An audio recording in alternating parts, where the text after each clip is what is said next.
friends, here we are, chapter 10, called After Lunch. If you remember from yesterday, they solved the riddle. They made it safely to the treehouse by going under the giraffe and walking with him, and then racing up that treehouse ladder really quickly. Here we go. Jack opened his eyes. His heart was still racing. Hyena laughter still rang in his ears. "We made it," said Annie. "Yes," said Jack, "but it was very close." Jack took another moment to calm down. Then he pulled the Africa book out of his pack and put it with the other books. Annie put the scroll with the other two scrolls. The giraffe was the true honey on that trip, she said. Sweet and golden, with danger all around it. "Yep," Jack said, "and now we just have one riddle to go." "Yep," said Annie. "Ready?" "Ready." She started down the ladder. Jack followed. When they hit the ground, they walked through the sunlit woods. "It's time for lunch," said Jack. "I'm full from our picnic," said Annie. "Same here," said Jack. "What do we tell Mom?" said Annie. "We say we ate our sandwiches coming back from the store," said Jack. "What if she asks why?" said Annie.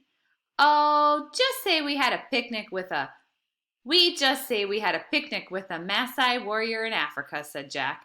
Annie laughed. "Right," she said, "because we didn't want him to be mad at us for taking his honey." "Right," said Jack. "The honey from a beehive that a honey guide led to us."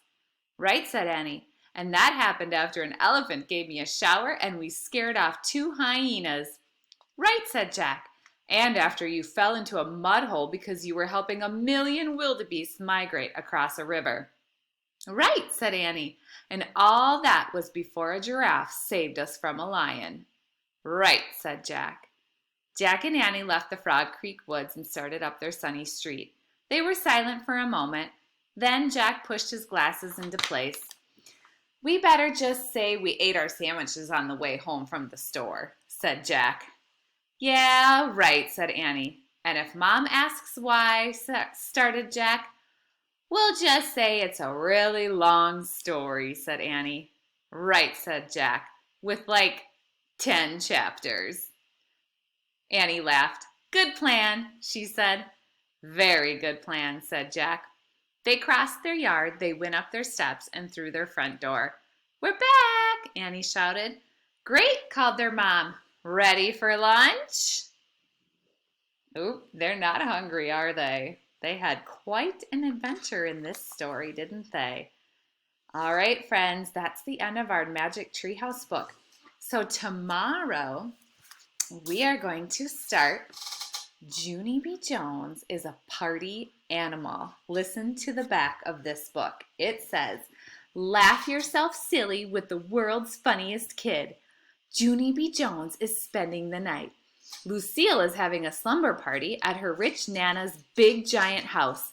Grace and Junie B. can't wait to see all the rich stuff in that place. Sleeping over at Nana's is sure to be a dream come true, 'cause what could possibly go wrong?" Oh boy, we know our friend Junie B. always seems to find trouble, so we'll find out starting tomorrow. Bye, friends.